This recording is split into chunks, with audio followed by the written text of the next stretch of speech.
नमस्कार, नमस्कार, नमस्कार. स्पोर्ट्स कट्टाच्या महिला वर्ल्ड कप विशेष भागामध्ये तुमच्या सगळ्यांचं सहर्ष स्वागत आहे.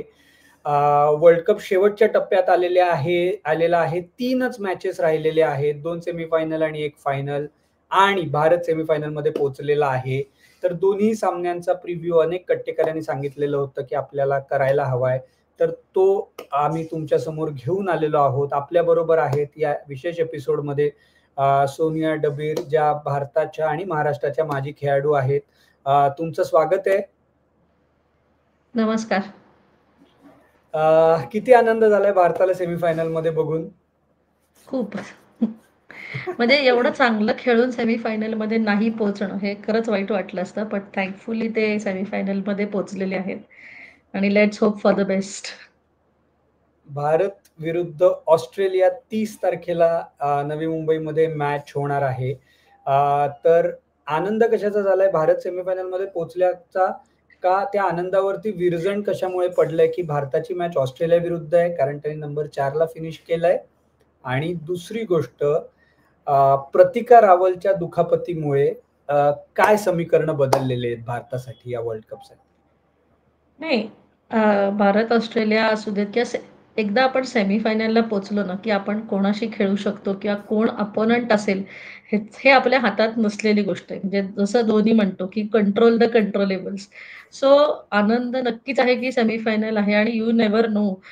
2017ला जेव्हा ऑस्ट्रेलिया अगेन्स्टच खेळून आपण जिंकलेलो आहे, की असं नाहीये, की आपण त्यांना हरवलेलं नाहीये. आणि त्यामुळे ऑस्ट्रेलिया असू दे आणि सेमीफायनल म्हटल्यानंतर आपल्याकडे चॉईसच नाहीये जिंकणं. मग तिथे कुठलीही टीम असू देत. वाईट नक्कीच वाटलेलं आहे. प्रतिका रावल जी इतकं अप्रतिम स्मृतीला साथ देत होती. तिचं स्वतःचाही फॉर्म करेक्ट टायमिंगला पीक झाला होता. म्हणजे तिला स्टार्ट आपण ह्याच्या आधी बोलत गेलोय, की स्टार्ट मिळाले आहेत. पण ते कन्व्हर्जन राइट टायमिंगला व्हायला लागलेलं आणि अशा सिच्युएशनमध्ये एक क्रुशियल आपल्याला अनफॉर्च्युनेटली प्रतिका रावलला दुखापत झालेल्यामुळे समीकरण नक्की बदलणार आहे. कारण आत्ता शेफाली वर्मा तिला रिप्लेस केलेलं आहे असं आपण ऐकलेलं आहे आणि ओपनर रिप्लेसमेंट आलेली आहे. ती स्ट्रेट अवे आय थिंक खेळेल सुद्धा प्लेइंग 11 मध्ये. पण हर्लीन देवल नक्कीच एक क्रुशियल पार्ट प्ले करेल आता. कारण जे आपण एवढे दिवस नाही, पण बोलत आपण ते आता हर्लिन देवलवरती आपण येऊच. पण आपण प्रतिका रावलच्या दुखापतीमुळे समीकरण बदलणार आहेत, कारण ती बॉलिंगही केली होती त्यांनी न्यूझीलंड विरुद्ध. विकेटही काढली होती. त्याच्यानंतर 100ही केले होते. म्हणजे स्मृतीपेक्षा जास्ती रन्स प्रतिकाच्या होत्या न्यूझीलंड विरुद्धच्या मॅचमध्ये आणि तिने अफलातून एक्सेलरेट पण केलं होतं 100 झाल्यावरती सुद्धा. तर तो मोठा फटका आहे. पण सगळ्यात महत्त्वाचं म्हणजे सगळ्यात चर्चेचा विषय, जो आपण कट्ट्यावरती बऱ्याच वेळा बोललो होतो लाईव्हमध्ये वगैरे, की जेव्हा आपण 3 मॅचेस सलग हरली होती महिलांची टीम, दक्षिण आफ्रिकेविरुद्ध असू दे, साऊथ आफ्रिकेविरुद्ध सॉरी ऑस्ट्रेलिया विरुद्ध असू दे आणि इंग्लंड विरुद्ध असू दे, तेव्हा सोशल मीडियावरती चर्चांना उधाण आलं होतं, की शेफाली कुठे आहे? शेफाली कुठे आहे? शेफाली कुठे आहे? आणि तेव्हाही आपण तेच सांगत होतो, की थांबा, प्रतिकाचा रेकॉर्ड बघा. प्रतिकाने काय केलंय ते बघा त्याच्या आधी, आणि ते तिने न्यूझीलंड विरुद्ध दाखवलं. आणि तिने प्रूव्ह केलं होतं. म्हणजे तिने आधीही प्रूव्ह केलं होतं. त्या इनिंगमुळे प्रूव्ह झालं अशातलाही भाग नाहीये. पण बरोबर. ती इंजर्ड झाली आणि शेफाली स्टँडबाईजमध्येही नव्हती. तर तिच्या निवडीबद्दल तुम्हाला काय वाटतं? अ, आता ही एकच कंपेअर करायला गेलं, निवड समितीने जे ही निवड शेफालीची केली आहे, ही एकच असेल, की ओपनरला ओपनर सबस्टिट्यूट आणि शेफालीचं आत्ताच्या डोमेस्टिक जे इंडियामध्ये चालू आहे, त्याच्यामधले जे तिची बॅटिंग चालू आहे, ती खूप रन्स करतीये.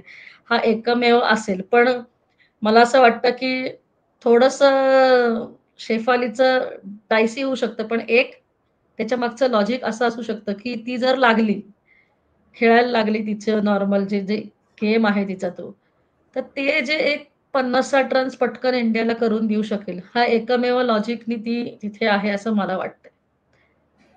पण याच्याविषयी काय वाटतं? म्हणजे मी फक्त कट्टेकरांना सांगू इच्छितो, की या वर्ल्ड कपसाठी ज्या निवड समितीने टीम निवडली भारताची, अ, त्याच्यामध्ये जे 5 मेंबर्स होते, त्याच्यापैकी 4 मेंबर्स बदललेत आजच्या दिवसाला आणि या नवीन सिलेक्शन कमिटीनी शेफाली वर्माची निवड केलेली आहे. तर त्या पर्स्पेक्टिव्हने तुम्हाला काही वाटतं की ती कंटिन्युटी असायला हवी होती? कारण एखादी निवड समिती जेव्हा वर्ल्ड कप सारख्या महत्त्वाच्या स्पर्धेसाठी टीम निवडतीये, तेव्हा त्यांनीही काही विचार केलेला असतो की दुखापत झाली तर काय होईल? तर मग आपल्याकडे बॅकअप काय आहे? त्या दृष्टीने एकच सिलेक्शन कमिटी राहिली असती तर बरं झालं असतं? ते सिलेक्शन कमिटी बदलण्याचं जे टर्म आहे, ते आता चेंज होऊ शकत नाही. पण मागची आधीची जी सिलेक्शन कमिटी होती, त्यांनी एक बॅकअप ओपनिंग म्हणजे उमा छेत्री ठेवलेली होती. बट ती कीपर असल्या कारणामुळे त्यांना आता दुसरा ओपनिंग बॅटर जर हवा असेल, तर ह्या समितीने कदाचित म्हणून शेफालीला घेतला असेल. पण नक्कीच आधीची असती, तर किंवा असं होऊ शकतं, की दोन्ही समिती ज्या आहेत, त्या थोडंसं डिस्कशन करून शेफालीला घेतला असेल. कारण आत्ताची जी सिलेक्शन कमिटी आहे, ती पूर्णपणे यंग आहे. आधीचे होते, त्यांनी बरेच वर्ष क्रिकेट खेळून झाल्यानंतर सगळे आता सिलेक्टर्स आपण बघितले, तर यंगस्टर्स आहेत. So giving youngster a chance हा एक असू शकतो पार्ट. पण नक्कीच, की अ, आपण एवढे दिवस जे डिस्कस करत होतो, तर सलग राहिली असती तर चांगलं झालं असतं. पण त्यांनी स्टँड बायजमध्ये जो ऑप्शन ठेवलाय, तो अनफॉर्च्युनेटली आपल्याला नाही घेता येणार. कारण उमा छेत्री हा जो ऑप्शन आहे, ती कीपर आणि ओपनिंग बॅटर आहे. बट तिला आणि रिचा घोषला एकत्र खेळवू शकत नाही आणि कदाचित म्हणून शेफालीला बोलावलं आहे, असं मला वाटतं. हं, हं. कारण फक्त टायमिंग बरोबर आहे, की टायमिंग जरा थोडंसं सिलेक्शन कमिटी बदलण्याचं थोडंसं ऑड झालेलं आहे आणि ही परिस्थिती अशी येईल अ, येऊन आपण इमॅजिन नाही करू शकत, की अशी परिस्थिती म्हणजे ऑफकोर्स इंजुरी होऊ शकते, पण त्याच्या मागे इंजुरीला त्यांनी जो बॅकअप ओपनर घेतला, आत्ता त्या स्टँड बायजमध्ये, तो मला असं वाटतं कीपर असल्यामुळे मी म्हटलं तसं आत्ता, की म्हणून शेफाली आहे असं वाटतंय आज तिकडे. नाही, महाराष्ट्राची तेजल सबनीस होती स्टँड बाईजमध्ये. पण तिचा मला वाटतं की ती मिडल ऑर्डर बॅट्समन असल्यामुळे बहुतेक विचार झाला नाही का? एक्झॅक्टली. कारण मी म्हटलं तसं, तुम्हाला जर का तुमच्या आत्ताच्या स्क्वॉडमध्ये हार्लिन ओपन करू शकते. आपलं आपण बघितलं की जेबिमा ओपन करू शकते किंवा फॉर दॅट मॅटर ते जर त्यांची दोघांची जागा प्लेइंग 11 मधली जर अनसेटल करायची नसेल, तर जसं काल बांगलादेश अगेन्स्ट अमनज्योतने ओपनिंग केलं. बट परत हा एक प्रश्न येतो, की अमनज्योत ऑस्ट्रेलियाच्या समोर ओपन करू शकेल का? किंवा ते योग्य राहील का? आणि तेजल हसबनीस एक चांगली बॅटर आहेच, त्याच्यामध्ये काही वाद नाही. पण तू म्हणलास तसं, की ती जस्ट बिकॉज मिडल ऑर्डर आहे, म्हणून तिचा कदाचित विचार नाही केला गेलेला असू शकतो. इंटरेस्टिंग होणार आहे कारण शेफाली वर्मा फक्त प्रतिका रावलच्या अ, सारखी नाहीये. शेफाली वर्मा काही हं. 30, 35, 40 ओव्हर बॅटिंग करणार नाहीये. म्हणजे तिने केली तर ऑस्ट्रेलियाला धडकी नक्की भरेल. पण म्हणजे भारताच्या त्याच्यामुळे आता आपण त्या मुद्द्यावरती येऊ, की शेफाली वर्माचा रोल म्हणजे शेफाली वर्माचा रोल काय असेल तुम्हाला वाटतं? अटॅक करायलाच तिला सांगतील आणि तो तिला अटॅक करायला सांगतायत असं आपण गृहीत धरलं, तर हर्लिनचा रोल किती महत्त्वाचा असणार आहे आता? नाही, शेफालीला मला असं वाटतं तिचं नॅचरल जी बॅटिंग स्टाईल आहे, तीच तशीच तिला बॅटिंग करावी लागणार आहे आणि तीच तिला सांगितली जाणार आहे. कारण कसं आहे माहिती आहे का, की 30-40 ओव्हर जरी शेफाली नाही खेळली, पण ती 20 ओव्हरपर्यंत जरी टिकली ना, तरीसुद्धा खूप फरक पडतो.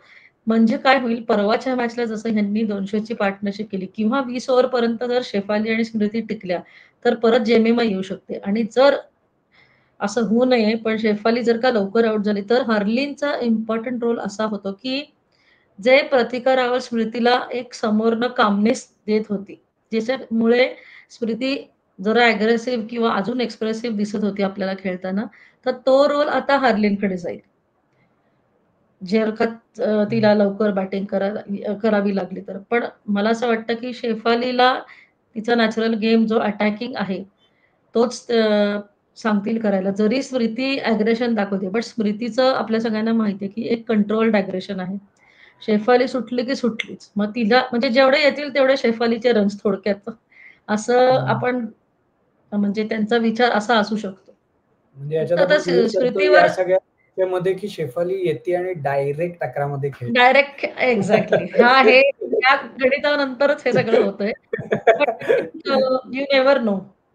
त्यांना जर का आधीचं सगळं झालेलं प्लेइंग 11 सेटल नसेल अनसेटल नसेल करायचं, तर they might choose Harleen to open किंवा आपण मगाशी म्हटलं तसं Amanjot to open against Australia आणि मग मग परत येतं की ॲड कोण होणार?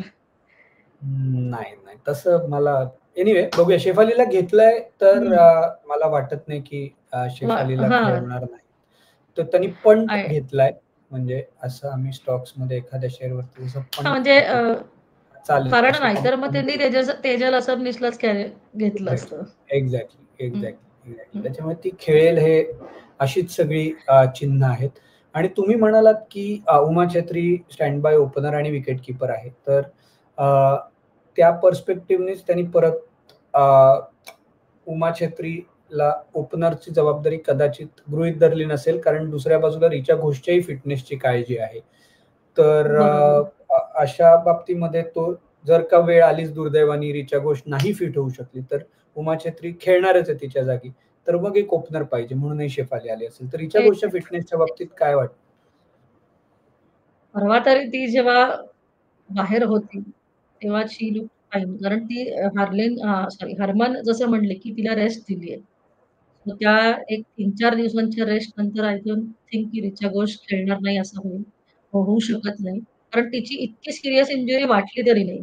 त्याच्यानंतर पण त्यांनी कीपिंग पण केली. अ, थोडा वेळ बॅटिंगला आलेली. सो आय थिंक नाही, त्या काल आधीच्या खेळलीच नाही ना ती. आ आ आ आधीच्या मॅचला हं. New Zealand against. राइट. बांगलादेशला ती खेळली नाही. पण ती रेस्ट दिली म्हटल्यानंतर तिची इतकी हे नसावी. कारण मध्ये आता ऑलमोस्ट 4-5 दिवस तिला मिळतायत. So I think Richa should be back. त्याच्यामुळे एकच बदल होऊ शकतो, की प्रतिक रावलच्या जागी शेफाली येईल आणि बाकी टीम ती राहील, जी न्यूझीलंड विरुद्ध खेळली हं. होती ती. हो. तर आणि आता सगळ्यात महत्त्वाचं म्हणजे सगळेजण वर्ल्ड कप खेळतात महिलांचा. म्हणजे आता T20 वर्ल्ड कपमध्ये न्यूझीलंड जिंकली. पण नॉर्मली महिलांच्या वर्ल्ड कपमध्ये असं चित्र असतं, की ऑस्ट्रेलिया विरुद्ध फायनलला कोण खेळणार? याच्यासाठीच स्पर्धा होते नॉर्मली गेले कित्येक वर्ष. तर ती ऑस्ट्रेलिया बरोबर. आपल्यासमोर आहे आणि तुम्ही म्हणालात, की सेमीफायनलला कोण आपल्यासमोर येणार हे आपल्या हातात नसतं. पण खरं म्हणजे ते आपल्या हातात होतं. आपण तो चान्स गमावला यावेळी. पण तो भाग जाऊ दे आता. जे झालं ते तर आपण आता रिव्हर्स नाही करू शकत. पण वर्ल्ड कप तुम्हाला जिंकायचा असेल, तर तुम्हाला कधी ना कधीतरी ऑस्ट्रेलियाला हरवायलाच लागतं. त्याच्यामुळे ते फायनल नाही तर सेमीफायनलला. पण ऑस्ट्रेलियासाठी हिली इंजर्ड होती, पण ती डेफिनेटली मला खात्री आहे, की सेमीफायनलला हं. खेळणार ती. पण ऑस्ट्रेलियासाठी हुकमी एक्का एलेना किंग त्यांच्याबद्दल जरा कट्टेकरा तिच्याबद्दल जरा कट्टेकरांना सांगा ना, की काय चीज आहे ती? म्हणजे नाही बाकी तर अप्रतिम म्हणजे 1 ते 11 सगळेच चांगले आहेत, पण एक्झॅक्टली. अॅलाना किंग जी आहे ना, ती एकतर रेस्ट स्पिनर आहे. 7 विकेट परवा साऊथ आफ्रिका अगेन्स्ट जी ती बॉलिंग टाकली किंवा ती एक्सेप्शनलच होती. पण आत्तापर्यंत वर्ल्ड कपमध्ये तिची जर बॉलिंग बघितली ना, तर असं 5-5 विकेट काढले असं नाहीये. पण 10 ओव्हर, 5 मेडल, 20 रन, 2 विकेट. हे अप्रतिम स्पेल आहेत. म्हणजे ह्याच्यानी ना समोरचा जो बॉलर आहे त्याला एकतर एकतर विकेट मिळू शकते आणि जेव्हा स्मृती असू देत किंवा आपले कुठलेही बॅटर्स, कुठल्या टीमचे बॅटर्स जेव्हा मारत असतात ना, तेव्हा ही येऊन रन्स रोखण्याचं काम करते. ते it is as good as taking 5 wickets. म्हणजे तिने जे आता साऊथ आफ्रिका अगेन्स्ट केलं, तिने विकेट्स तर घेतल्याच, पण रन्स पण थांबवलेत किंवा फॉर दॅट मॅटर आधीच्या पण मॅचेस मी म्हटलं तसं तिचा जो स्पेल आहे किंवा ती घाबरत नाही फ्लाइट द्यायला. ती फ्लाइट देते, ती टर्न जो करत आहे ना आता, ती रिस्क स्पिनर असल्यामुळे ती क्रीजचा वापर खूप चांगल्या पद्धतीने करते आणि तिची जी लाईन एंड लेंथ आहे, ती व्हेरी करते आणि ती ॲक्चुअली स्पीकिंग तिच्या मनाप्रमाणे बॅटर्सला खेळवते. म्हणजे जी मी साऊथ आफ्रिका अगेन्स्टची बॉलिंग बघितली ना, म्हणजे तिला मारायला हवं होतं तिला लोकांनी, तशी तिने बॉलिंग टाकली आणि त्याच्याने विकेट्स काढलेत. किंवा तिची फील्ड प्लेसमेंट जरी तू बघितलीस ना, ती बिनधास्त मिड ऑफ पुढे ठेवून टाकतीये आणि मग तुम्ही ते क्रॉस करा 30 पण त्याच्यामध्ये तो जो टर्न आहे आणि मला असं वाटतं मोस्ट इम्पोर्टंट थिंग तिची अजून एक मी नोटीस केली आहे म्हणजे ती जी फ्लाइटचा जो पेस आहे, ती खूप छान व्हेरी करते. म्हणजे परफेक्ट लेग स्पिनर म्हणजे शेन वॉर्न जसं करत होता, खूप मोठी कंपॅरिझन आय नो, बट ते जे आहे ना, ते व्हेरिएशन्स म्हणा किंवा ती एक फ्लाइट कसा वापर करायचा, कुठे एक फ्लाइट कधी टाकायची, कधी फ्लाइट द्यायची किंवा कधी गुगलीज टाकायचे, हे ती अप्रतिम करते. म्हणजे हायली इम्प्रेस. किंवा ह्याच्या आधी पण मी बी-बी-एलमध्ये जेव्हा WBBLमध्ये बघत होते ना, तेव्हा पण तिने T20 सारख्या त्या लीगमध्ये पण खूप कमी रन्स घेऊन विकेट्स घेतल्या. सो नक्कीच हुकमी एक्का आहे. आता आपल्याकडे स्मृती आहे जी लेग स्पिनरला लेफ्टी उभी राहू शकते. सो ती थोडंसं मी एकटीच म्हणेन आहे. की एक्झॅक्टली. ती एकटीच आहे आणि मी म्हणेन की ह्याच्या आधी आपण तिला चांगलं खेळलेलो आहे. सो तिच्या 7 विकेट्सच्या वेगळ्या टीम अगेन्स्ट झालेल्या आहेत. हा पण एक प्लस पॉइंट आहे. कारण त्या दिवशी आपण बघितलं की स्मृती आणि ह्या मारत असताना आधीच्या ऑस्ट्रेलियात अलाना किंग खूप उशिरा आली आहे बॉलिंगला. ती आणत नव्हती Alyssa Healy. So that is one thing की त्यांना पण माहिती आहे की इंडियन टीम तरी त्यांच्या अगेन्स्ट हरली आहे. अलाना किंगचा फॉर्म एक अप्रतिम, आत्ता ती तिच्या कमालीच्या फॉर्ममध्ये आहे. बट इंडियन टीमनी आपल्या बॅटर्सनी खूप चांगली बॅटिंग ओव्हरऑल ऑस्ट्रेलियाच्या बॉलर्स अगेन्स्ट केलेली आहे. आणि तिने बॅटिंगनी एक मॅच काढून दिली आहे ना, म्हणजे फक्त 50 बॉलिंग नाही. केले. हो, हाफ सेंचुरी केली आहे. हो. आणि जेव्हा सो अडचणीत होते तेव्हा. हां. एक्झॅक्टली. पण अप्रतिम आहे म्हणजे बॉलिंग तर त्याच्यामध्ये काही डाऊटच नाही. क्लास. म्हणजे काय सगळेच आहेत त्यांचे, म्हणजे अख्खी ती लिचफील्ड असू दे, हिली हं. असू दे, गार्डनर असू दे, सगळंच हे आहे. म्हणजे त्याच्यामुळे कोण ना कोणीतरी तिथे खेळतच असं झालंय. हं, पण आता असं इंग्लंड अगेन्स्ट 4 विकेट डाऊन असताना गार्डनरनी येऊन 100 केले आणि विषयच 4 विकेटने ते 4च जण आउट झाले. 6 विकेटनी 4च मॅच आउट काढली झाले, त्यांनी. जिंकले. त्याच्यामुळे इंटरेस्टिंग आहे म्हणजे. आणि आता सगळ्यात आपली कर्णधार हरमनप्रीत या मॅचमध्ये किती महत्वाची आहे. कदाचित पहिल्या दोन, कारण म्हणजे ना तो म्हणजे स्लीपिंग लायन आहे का या टीममधला. म्हणजे आता म्हणजे आता तिन्ही गरज आहे भारताला आता सेमीफायनलला तिच्याकडनं. तिने फक्त 2017ची इनिंग्ज आठवावी आणि खेळावं बास. बाकी तिने काही नाही केलं तरी चालेल. म्हणजे ते त्या दिवशीची ती हरमनची बॅटिंग होती that was just class apart. आणि त्यातली म्हणजे मी म्हणेन त्यातली अर्धी जरी ती इकडे ह्याला डी-वाय पाटीलला खेळली ना तरी पुरून उरेल, ती अक्षरशः पुरून उरेल. आणि एकच प्रश्न भारताच्या, म्हणजे मग आपण इंग्लंड विरुद्ध साऊथ आफ्रिकेबद्दल पण बोलूया, कारण ती मॅच गुवाहाटीला होणार आहे 29 तारखेला. पण भारताला खरंखुरं या वर्ल्ड कपमध्ये होम ॲडव्हान्टेज मिळालं असं वाटतं. म्हणजे पहिल्या 2 मॅच तुलनेने सोप्या, पाकिस्तान आणि श्रीलंका. त्याच्यानंतर 4 अवघड मॅच आणि नंतर कुठे काही वर-खाली असेल तर एक मॅच बाबा बांगलादेश विरुद्ध आहे. त्याच्यानंतर शेवटच्या 2 मॅच डी-वाय पाटील, त्याच्यानंतर सेमीफायनल, फायनल पण त्याच मैदानावरती. तर हं. खरं-खुरं होम ॲडव्हान्टेज म्हणता येईल. पण काय हरकत आहे. आणि आधीच्या मॅचेस अवघड नव्हत्या. आपण अवघड करून घेतल्यात ॲक्चुअली स्पीकिंग. म्हणजे ज्या पद्धतीने इंडियन टीम खेळते ना, मी म्हणेन मोर दॅन होम एडवांटेज तर मिळाला असेल तरी काही हरकत नाहीये. कारण काही चुकीचं नाहीये त्याच्यात. सगळेच जण घेतात. आपण इंग्लंडमध्ये खेळतो तेव्हा ते सुद्धा करतात. ऑस्ट्रेलियामध्ये खेळतो तेव्हा ते पण होम एडवांटेज घेतातच. आणि होम एडवांटेज पण मी म्हणेन, की आता असं होम एडवांटेज बाकीच्या प्लेयर्सना राहिलेलं नाही. कारण पुष्कळ लोकं WPL खेळायला येतात. पुष्कळ प्लेयर्स WPL खेळतात आणि बऱ्याचशा सीरीज पण होतायत. सो म्हणजे आता आपण बघितलं, की वर्ल्ड कप सुरू व्हायच्या आधीच ऑस्ट्रेलिया सीरीज झाली. सो ते सुद्धा प्रिटी मच इक्विप्ड आहे, म्हणजे वेल इक्विप्ड आहेत टू प्ले आपल्या भारतात च्या विकेट्सवर म्हणा और पिचेसवर म्हणा.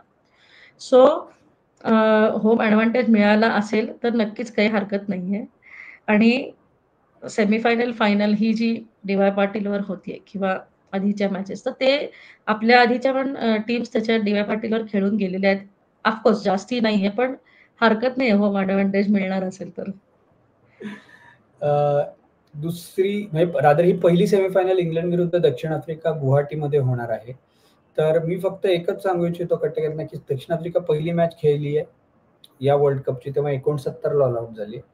ते या वर्ल्ड कपच्या लीग स्टेजमधली शेवटची मॅच खेळले तेव्हा ते 98ला ऑल आउट झालेले आहेत ऑस्ट्रेलिया विरुद्ध.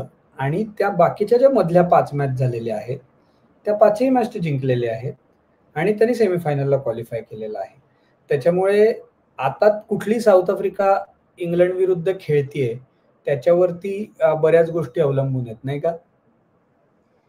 साऊथ आफ्रिका म्हणजे चोकर्स म्हणण्यापेक्षा मोस्ट अनप्रेडिक्टेबल टीम म्हणायला काही हरकत नाही. म्हणजे जी टीम पहिली मॅच 69 ऑल आउट होते, ती डायरेक्ट 200-250 प्लस रन्स चेज करते आणि आणि नो लॉस 312 चेज केल्या त्यांनी करते. पाकिस्तान 312 40 केले शेवटच्या मॅच एक्झॅक्टली. सो त्यांच्याबद्दल प्रेडिक्ट करणं म्हणण्यापेक्षा पण एक नक्की म्हणेन, की त्यांच्या कर्णधाराचा रोल खूप मोठा असेल सेमीफायनलमध्ये. कारण ती आत्ताची मॅच पण जी ऑस्ट्रेलिया अगेन्स्ट होती, तिने जी सुरुवात दिली आहे ना, ती अप्रतिम सुरुवात होती साऊथ आफ्रिकेला. अनफॉर्च्युनेट पार्ट होतं, की तो स्कोर जो त्यांचा ऑल आउट झाला 93. बट नक्कीच म्हणजे लॉरा बुलवाट आणि भारताचा जसा हरमन आत्ता तू म्हटला स्लीपिंग लाईन आहे. मला असं वाटतं साऊथ आफ्रिकेचं काप ही आत्तापर्यंतची स्लीपिंग लाईन झालेली आहे. So they will definitely expect की मारेजान कापकडनं जरा जास्ती कॉन्ट्रिब्युशन अजून व्हावं बॅटिंगमध्ये. मला असं नक्कीच वाटतं आणि स्ट्राँग टीम आहे खरं. मी म्हटलं तसं अनप्रेडिक्टेबल टीम जर का इंग्लंड आणि साऊथ आफ्रिकामध्ये आता साऊथ आफ्रिकेला अंडरडॉग्स जर म्हणत असतील, तर ते खूप रिस्की अंडरडॉग्स आहेत ॲक्चुअली स्पीकिंग. आणि इंग्लंडसाठी सोफी आणि बाकी कोण महत्वाचं आहे? म्हणजे नाईट शिवर तर आहेच. हां, मला असं वाटतं हेदर नाईट एक आहे नक्कीच आणि ती सेंचुरी पण त्यांची मारली एक होती. ओपनिंग हां. आणि ओपनिंग जी स्पिनर येते त्यांची हं, स्मिथ स्मिथ जी आहे हं. Left arm spinner. येस, तिने हो. बऱ्याच ह्याच्यामध्ये विकेट्स काढले. सो ती एक क्रुशियल ठरेल. सोफी तर आहेच, प्रश्नच येत नाही. बट लेफ्ट आर्म स्पिन ती नवीन बॉलिंग तो जो टाकते आणि साऊथ आफ्रिकेच्याच तिन्ही पहिल्या मॅचमध्ये विकेट्स काढल्यात. So definitely they will be very much aware किंवा थोडेसे कॉशियस असतील. इंटरेस्टिंग. फायनल 2 नोव्हेंबरला डी.वाय पाटीलला होणार आहे. तर जायच्या आधी तुम्ही कट्टेकरांना तुमचं प्रेडिक्शन सांगा. कट्टेकर यांनीही हा एपिसोड झाल्यावर कमेंट्समध्ये आम्हाला त्यांचं प्रेडिक्शन कळवा. सांगा तुम्ही फायनलला कोण टीम असते? मला असं वाटतं इंडिया इंग्लंड असेल. ऑस्ट्रेलिया नाही मी का म्हणते कारण अ, असं नाहीये की आपण ऑस्ट्रेलियाला हरवू शकत नाही. त्यांना पण तेवढंच प्रेशर आहे. जरी हिली असेल तरी किंवा नसेल तरी. आणि त्यांनी हे आधीसुद्धा मान्य केलेलं आहे, जेव्हा आपली एक बायलॅटरल सीरीज झाली, की it is not very easy to beat India in India. हे त्यांनी मान्य पण केलेलं आहे आणि आत्ता जरी प्रतिका रावल अनफॉर्च्युनेट इंजुरीमुळे बाहेर गेले, तरी लेट्स होप किंवा थोडं आपण ते म्हणतो ना, जरा पॉझिटिव्ह आहे की बाकीचा जो फॉर्म आलेला आहे, ते आपल्याकडे जेमिमा फॉर्ममध्ये आलेली आहे, हरमन आलेली आहे फॉर्ममध्ये, रिचा घोष आहेच.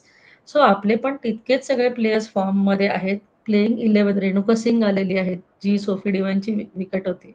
अप्रतिम होती ती. सो एक कलेक्टिव्ह एफर्ट इंडिव्हिज्युअल्सनी केलेला जो आपल्याला बघायला मिळायला पाहिजे, तो न्यूझीलंड अगेन्स्ट मिळालेला आहे. सो नक्की मी म्हणेन की इंडिया आणि इंग्लंड चान्सेस मला तरी वाटतात जास्ती. कारण प्रेशर दोन्ही टीम्सवर आहे. ऑस्ट्रेलियावर पण तितकंच प्रेशर आहे. शेवटी ते 6 टाईम वर्ल्ड चॅम्पियन्स आहेत आणि त्यांचंच एक कोट होतं की इंडिया आर लाइक स्लीपिंग अख्खी टीमच स्लीपिंग लाईन आहे, की ते कधी काय करतील भरोसा नाहीये.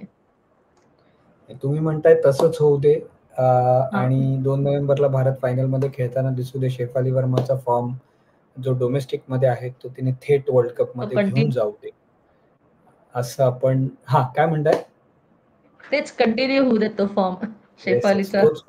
तोच फॉर्म कंटिन्यू होऊ देत आणि भारताला प्रत्येकाने जशी आत्तापर्यंत वर्ल्ड कपमध्ये सुरुवात दिली त्याच्यापेक्षा चांगली शेफालीने करून देऊ दे. आणि नंतर लोकं अजून म्हणू देत, "अरे आम्ही म्हणत होतो आधीपासून." ते चालेल. पण तिने चांगलं खेळू दे असं आपण म्हणूया. हा वर्ल्ड कपचा प्रिव्ह्यू सेमीफायनल्सचा तुम्हाला कसा वाटला तेही आम्हाला कळवा. एपिसोड आवडला असेल तर जास्तीत जास्त लोकांपर्यंत पोहोचवा. लाईक, शेअर, सबस्क्राईब करा. आमचा YouTube आणि Facebookला मेंबरशिपचा ऑप्शनही आहे. तोही नक्की काय आहे ते बघा. आजच्या एपिसोडमध्ये मात्र आम्ही इकडेच थांबतोय. तुम्ही मात्र ऐकत राहा, बघत राहा आणि आमची वाट पाहत राहा. धन्यवाद.